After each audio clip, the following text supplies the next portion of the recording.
Welcome to Grandparents Teach Too, Learning Through the Seasons.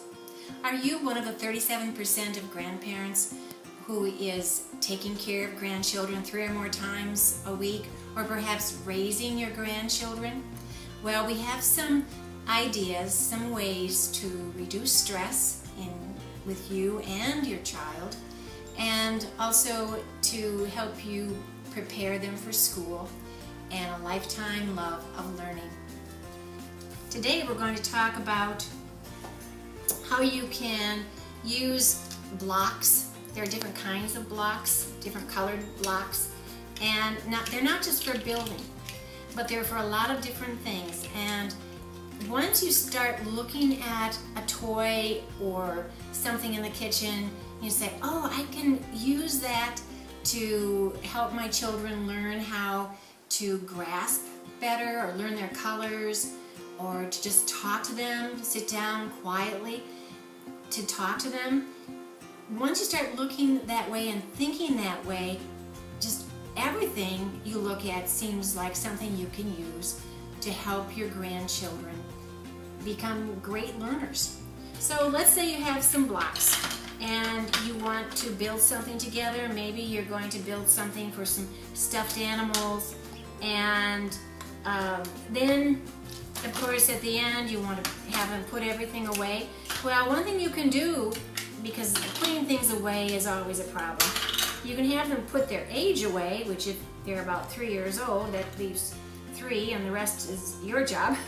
One thing you can do is you can say, oh, let's make a pile of all the red ones.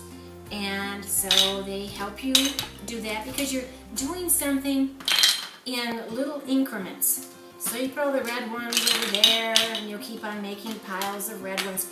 Okay, and Grandma's going to put the yellow ones, and oh, will you help me put them over here? And let's find some more yellow ones. Well, you get the idea. So soon you have them separated into categories. And so you're teaching children to look at attributes of color, of shape. Maybe you could say, oh, let's put the bigger ones, the ones that have 1, 2, 3, 4, 5, 6, 7, 8, in a separate pile. So you're teaching counting. And oh, let's put this one that's different in its own pile. So you're doing categories and you're teaching them to look at the characteristics or the attributes. You can count. Okay, how many do you have in your pile, honey? Oh, count and move. So you show them how to move every time they say a number. 1, 2, 3, 4, 5, 6, 7, 8. It's very important that they know that there's a one-to-one correspondence, it's called. Simply means that one number moves one object. Otherwise, if they just memorize a bunch of numbers, that's what it is. It's memorization without any meaning. And another day, you're going to have this big pile. You can take out all the red ones and then take out all the yellow ones. You couldn't do this all at one time because children's attention span are very, very short. All children are different, but in general, it's very, very short, no matter how old they are. And so what you could say is, Grandma's going to make a pattern. I'm going to make a train. Let's see, I've got red, yellow. Oh, I'm going to put down 3 yellows and then another red one. Can you make the pattern, the train, just like what Grandma made, and put them right alongside?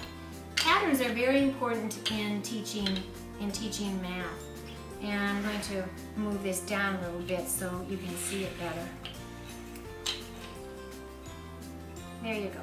So again, praise and encourage, and if they make a mistake, so what? Just help them out. Say, oh, whoops, I think you want to put a red one here, rather a yellow one here. And what a good job you've done here. Okay.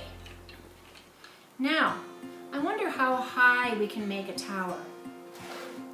So again, using your blocks And with the younger children, you might want to use these even larger blocks. Be careful with small pieces, especially if there are young children around, or if your preschool child is still very oral, eating a lot of things.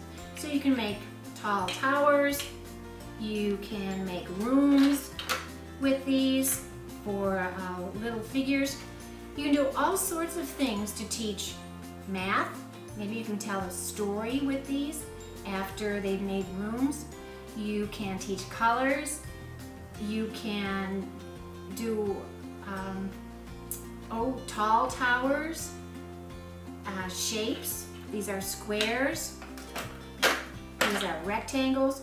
There are just so many things that if you think about it, okay, now I'm going to do a little bit of math here. I'm going to do some storytelling. I'm going to do some colors and counting. That you can do a lot with these blocks, but don't push it too much. Every child has a short attention span, as I said. So have fun with this. And behind the camera is Fran Darling. I'm Iris Caters, and we're from an organization called Grandparents Teach Too.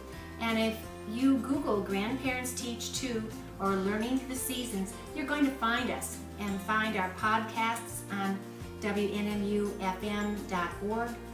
and a whole bunch of other things, blogs and things that will help reduce the stress of childcare. So enjoy.